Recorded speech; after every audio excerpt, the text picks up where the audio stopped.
राधे राधे मेरे प्यारे भाइयों बहनों माताओं व बंधुओं, संस्कार की बातें चैनल में आपका स्वागत है।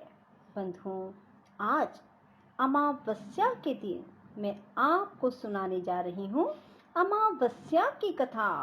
बंधुओं, अमावस्या की कथा सुनने मात्र से मनुष्य का जीवन सुखमय हो जाता है। उसे संपूर्ण जीवन सुख का अनुभव होता है। जो मनुष्य भी अमावस्या के दिन इस कथा को सुनते हैं, बंधुओं, कथा को जब भी सुनो, पूर्ण विश्वास, सच्ची निष्ठा और एकाग्र मन के साथ ही सुने और कथा को हमेशा पूरी सुने।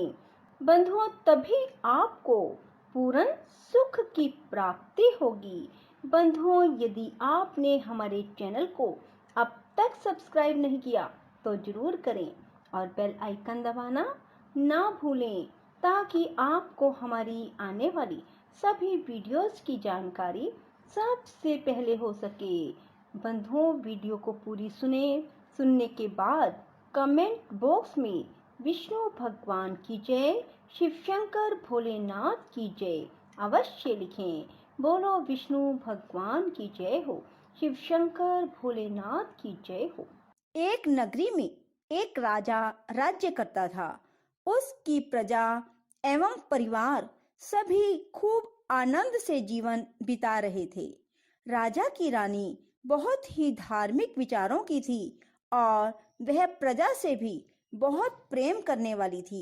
दोस्तों, राजा के महल के सामने एक साहूकार की हवेली थी।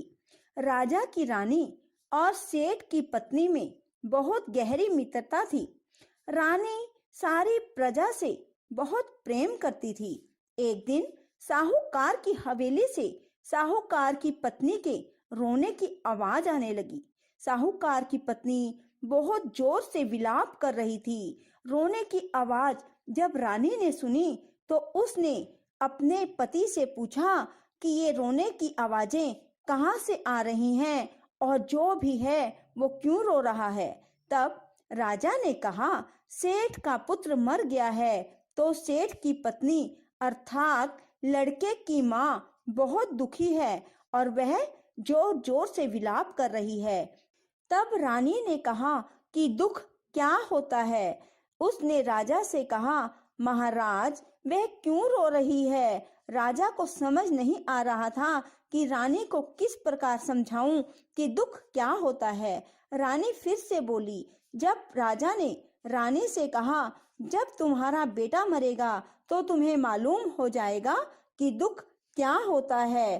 तुम अपने बेटे को मार दो तो पता लग जाएगा कि दुख क्या होता है। तब रानी ने क्या किया कि अपने बेटे को महल से नीचे गिरा दिया। भगवान की कृपा से बेटा किसी ढेर पर गिर गया और उसको खरोंच भी नहीं आई।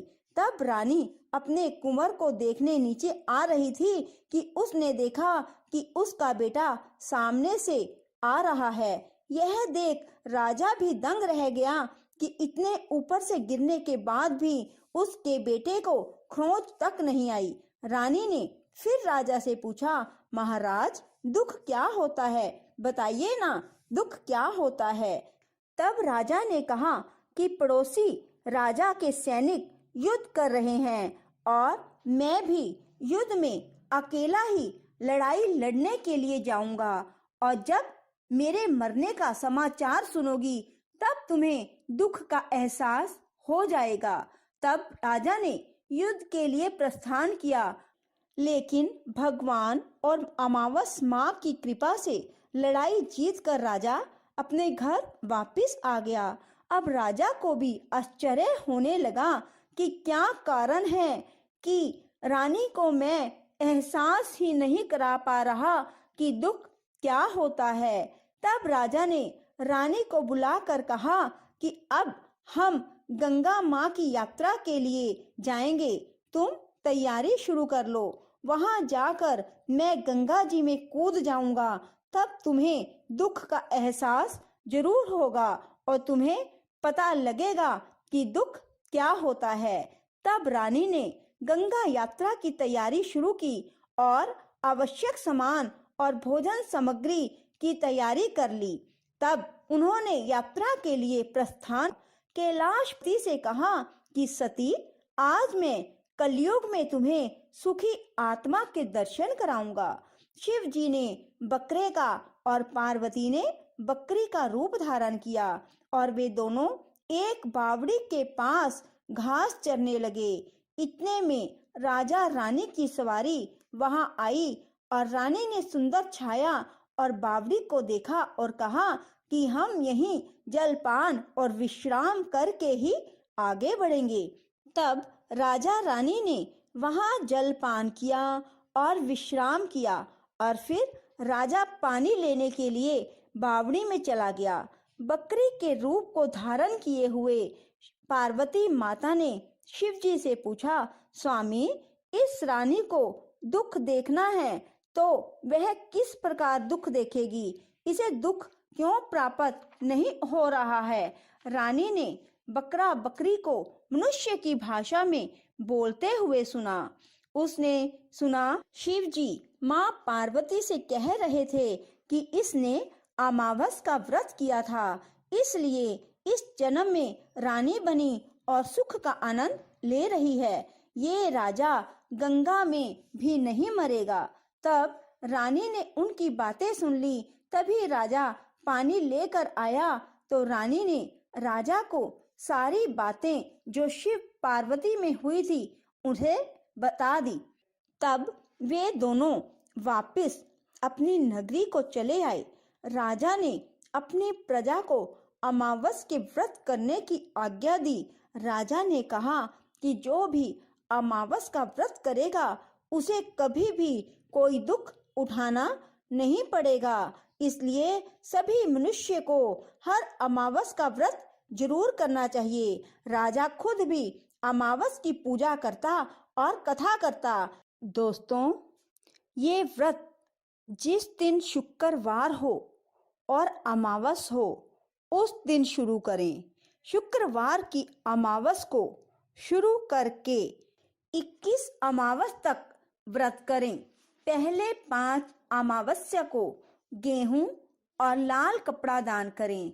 दोस्तों, गेहूं और लाल कपड़ा आप अपनी श्रद्धा अनुसार दान करें और फिर अगली 5 अमावस्या को मूंग दान करें और उसके बाद अगली 5 अमावस को चने का दान करें और फिर अगली 5 अमावस्या को मक्के का दान करें और जो 21वीं अमावस का व्रत हो उस दिन चावल का दान करें। दोस्तों, दान में जैसा रंग अन्न का होगा उसी रंग का कपड़ा भी दक्षिणा सहित दान करें। व्रत के दिन हरा चारा गाय को जरूर खिलाएं और ब्राह्मण को भोजन और दक्षिणा देकर आशीर्वाद लें। दोस्तों, जो मनुष्य श्रद्धा पूर्वक अमावस का व्रत करेगा, अमावस माता की कहानी सुनेगा, उसे अमावस माता और भगवान शिव की कृपा से सदा के लिए सुख की प्राप्ति होगी। राधे राधे, जय श्री कृष्णा। यदि आपको हमारी वीडियो पसंद आए तो इसे लाइक करें और शेयर भी जरूर करें। धन्यवाद।